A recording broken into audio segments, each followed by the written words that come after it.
We have heard a lot from Donald Trump over the last 24 hours. We've heard from a couple Republican members of Congress who are right there behind him saying, yes, kill as many protesters as possible. But for the most part, Republicans from Washington, D.C., they've been rather silent. And there's a reason for that. And the reason is because they want nothing to do with the psychotic statements coming from their colleagues, in addition to the completely botched response to what's happening in this country from Donald Trump. Because just like his coronavirus response, Donald Trump has, in fact, screwed everything up with his response to the nationwide protest and civil unrest happening in the country right now. And Republican senators know it. So over the last couple of days, Republicans have attempted to distance themselves a little bit from Donald Trump. You have Republican senators, including Senate Majority Whip John Thune, Senator John Cornyn, Senator Pat Toomey, Senator Shelley Capito, Senator Susan Collins, Senator Cory Gardner, and Senator Tim Scott. All of these Republicans have all come out and said that what Donald Trump has done, what he has said, and more importantly, what he has tweeted is in fact not helpful. He needs to either stop tweeting or start tweeting out messages of unity. So what's happening is that this handful of Republicans, some of them, rather high-profile Republicans, they're trying to distance themselves from the president and from his talking points because they understand, one, the gravity of the situation, but two, the impact it could potentially have on the election in November.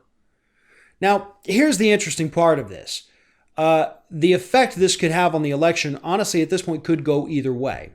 Because it really does depend on what kind of media you're consuming. If you're consuming Fox News, Breitbart, Daily Wire, Daily Caller, all you're seeing are headlines about looters, rioters, Antifa. If you literally consume any other kind of news, you're not being scared to death by psychopaths that are telling you you're going to die if you go outside. So yeah, we'll see how it plays out.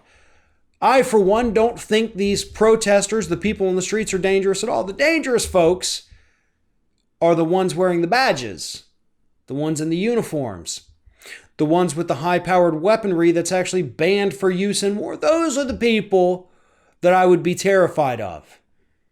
And those are the people who started everything that's happening in this country. And, as I mentioned, Republicans do know that.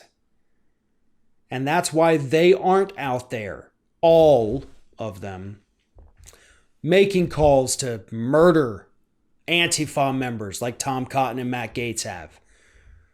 Some other members of Congress have a little more sense than that.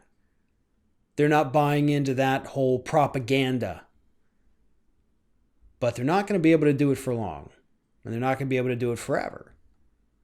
Eventually, they're going to have to actually take a side, and we all know what side they're going to take. They're going to take the side of the president. But they're hoping this thing blows over fast enough to where they're not going to have to change their statements. Yeah, we made a statement in the early days in the first week of this, so hopefully things just kind of die down a little bit. We'll see where that goes. This is not the kind of thing that dies down. This was actually the kind of thing that had been boiling beneath the surface for quite some time. The murder of George Floyd allowed everything to finally boil over. That's what happened here. So no, this is not going to go away. The criminal conviction of the police officer involved in this, the four of them actually, that's not going to make this go away. There are deeper issues at play here than just George Floyd. Now, he is a huge part of it, obviously. But it goes a lot deeper than that. And it's the deeper than that part that these Republicans are worried about. Because that's the part that threatens their power.